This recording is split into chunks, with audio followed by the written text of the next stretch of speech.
5주차 이 시강의 시의 핵심 비유법 쉽게 활용하기. 1. 비유법의 기본 이해, 은유와 지유. 시에서 비유는 단순한 표현 기술이 아닙니다. 그것은 시인이 세계를 바라보는 방식이며 사물을 새롭게 인식하는 창입니다. 비유를 통해 우리는 일상에서 흔히 보던 대상이나 감정을 전혀 다른 눈으로 바라보게 됩니다. 비유에는 여러 종류가 있지만 가장 대표적인 두 가지는 은유 메타포와 지규입니다. 이 둘은 시를 구성하는 데 있어 가장 기본이 되는 수단이자 동시에 시의 깊이를 만들어내는 열쇠입니다.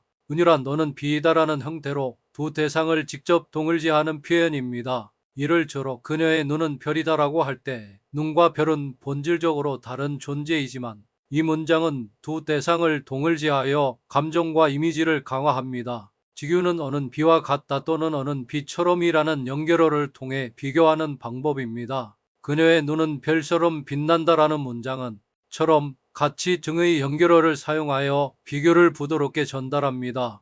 은유는 강렬하고 압도적인 힘을 가지고 있으며 지규는 친절하고 부드럽게 독자에게 접근합니다. 두 기법 모두 시적 상상력의 세계를 확장시켜줍니다. 이 일상적인 문장을 시적으로 바꾸는 방법.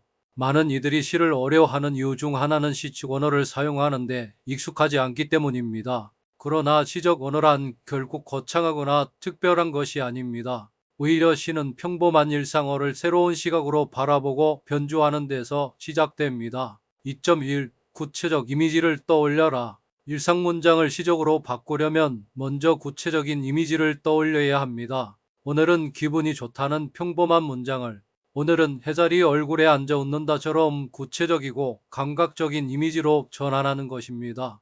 이 과정에서 중요한 것은 추상적인 감정이나 개념을 감각적 대상으로 변환하는 일입니다. 시는 눈에 보이지 않는 것을 보이게 하고 느껴지지 않는 것을 느끼게 합니다. 2.2. 감정을 사물에 이입하라. 또한 시적 표현은 감정을 사물에 이입하는 방식으로 강화됩니다. 외롭다는 감정을 창문이 홀로 바람을 맞는다처럼 사물의 움직임으로 대체할 수 있습니다. 이때 독자는 감정을 직접적으로 설명받지 않고 장면을 통해 간접적으로 체험하게 됩니다. 2.3. 불일치에서 오는 신선함을 활용하라. 시적 표현에서는 때때로 의도된 불일치가 신선함을 줍니다. 예를 들어 시간이 손톱처럼 자랐다. 같은 표현은 시간과 손톱이라는 전혀 다른 개념을 결합하여 독특한 이미지를 창조합니다. 이런 식의 불일치는 독자의 고정관념을 깨고 언어의 낯설음을 통해 강한 인상을 남깁니다. 3. 실습 직접 비유를 활용해 시쓰기. 시를 배우는 가장 좋은 방법은 직접 쓰는 것입니다. 지금부터 비유법을 활용해 짧은 시를 써보는 연습을 해봅니다. 중요한 것은 완성도 높은 시를 쓰는 것이 아니라 자유롭게 상상하고 비유를 즐기는 것입니다.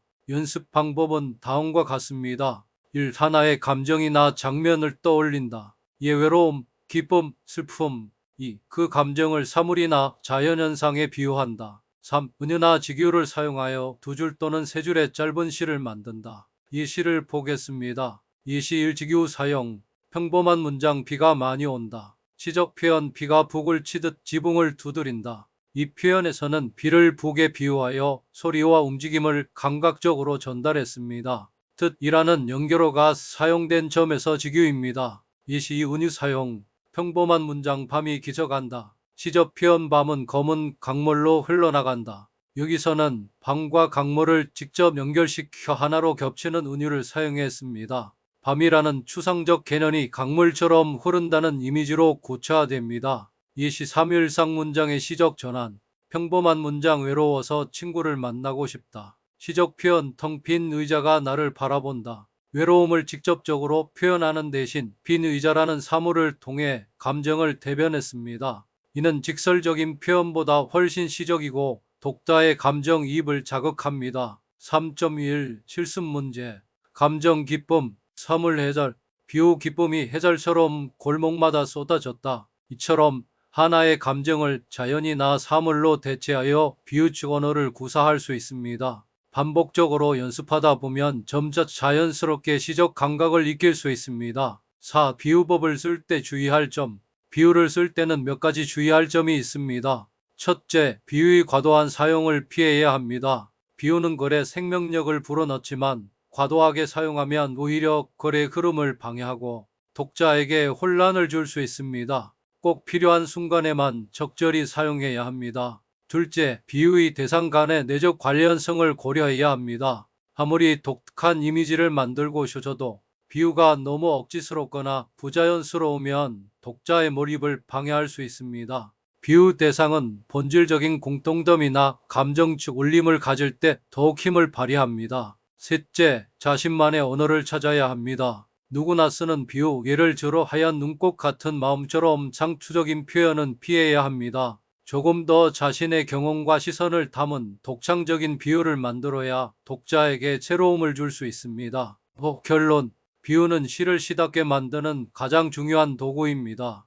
은유와 직유라는 기본적인 기법을 이해하고 이를 통해 일상의 언어를 시적으로 전환하는 방법을 꾸준히 연습해야 합니다. 비유를 자유자재로 구사하게 되면 평범한 순간도 특별한 장면으로 빛나게 됩니다. 가장 중요한 것은 두려워하지 않고 계속 써보는 것입니다. 실수를 두려워하지 말고 일상의 모든 순간에 대해 이것을 무엇에 비유할 수 있을까를 스스로에게 묻는 습관을 들이십시오. 그 질문이 바로 시의 시작입니다. 수고하셨습니다. 과제입니다. 시의 핵심은 비유법을 어떻게 잘 활용하는가입니다. 내가 쓴 시들을 펼쳐놓고 각 핵마다 비유법이 몇 개나 있는지 확인해 보시고 없으면 태고에서 올려보십시오. 문학평론가 이현우 교수.